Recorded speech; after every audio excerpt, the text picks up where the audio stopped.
you know, the emails that we released today that we got from Public Records Request show a pattern of city contractors using private emails to communicate with the mayor, to coordinate political activity, to coordinate political campaigns that could have benefited them down the road. And if that's not illegal, it damn sure should be in the city of Albuquerque. And that's really what this is about. We want the Ethics Committee to take a second look at this, to decide with more evidence and with more information if that was the case, and whether this violated other rules about that as well. Last year, the mayor won the New Mexico Foundation for Open Government's top distinction for transparency.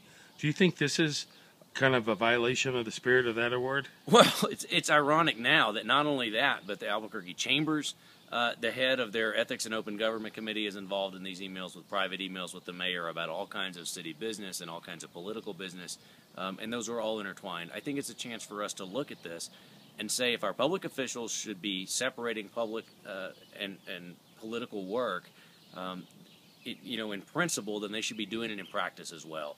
That's the real problem here.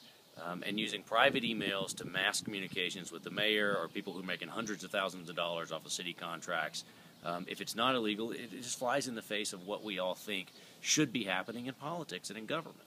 But, you know, for the average viewer, a discussion on private email compared to, you know, using city email in this instance, why is that important to them? This comes down to the foundation of transparency, right? We're not talking about a business who has trademark secrets. We're talking about government who uses our money to do public business. And if people are using, having all sort of out-of-shot emails or out-of-shot communications that affect public business, we should know who's influencing those decisions, what they stand to benefit, and how the mayor or other people made those decisions, and whether those other people who had benefit improperly or overtly influenced those.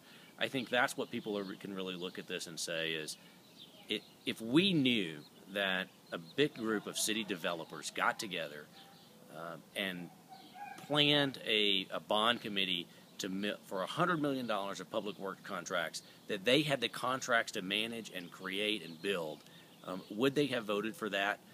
And even though it was defeated, would they have let it got that far? And that's really what's at the heart of this, is should these political people, should these developers have access to city employees and to city email list?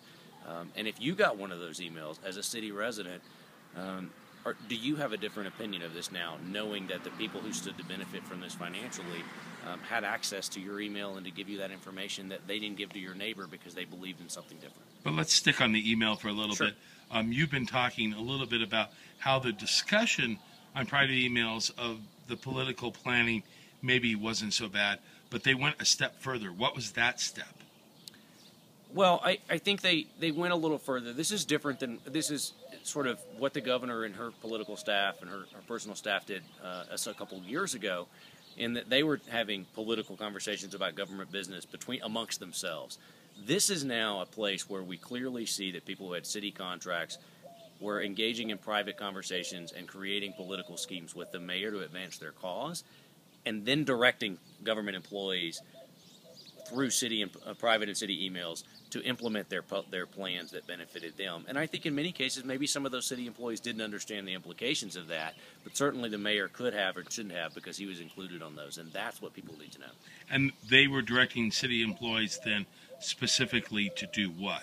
That crossed the line. It seems at this point, from what we know now, is that Jay McCluskey, the governor's and the mayor's political strategist, figured out that certain people in the city, those that were engaged in, say, sports programs, for instance, were likely to vote for programs that built new sports fields for their kids.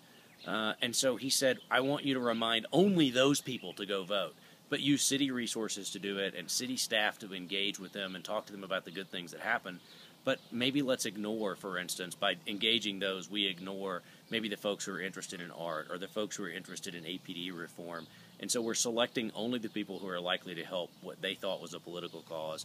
And government shouldn't be picking sides in a political battle, that in democracy that people get to choose what's right and what's wrong. Is this an issue that should be reviewed by the Board of Ethics or by a prosecutor? Well, let's start with the process that's in place. It's clearly the Board of Ethics needs to take a look at this and say, are the city rules in place? Did they violate city rules that are in place? And if they did, Let's use the process that's there to hold them accountable for it. If city people did work for a political committee, then the political committee owes the city of Albuquerque taxpayers every penny of every dollar of every minute that was spent to do that work. If they didn't, then the Board of Ethics needs to say this clearly should be against the rule, or the city council needs to hold hearings and say this should be against the rules, and let's be sure that it doesn't happen going forward.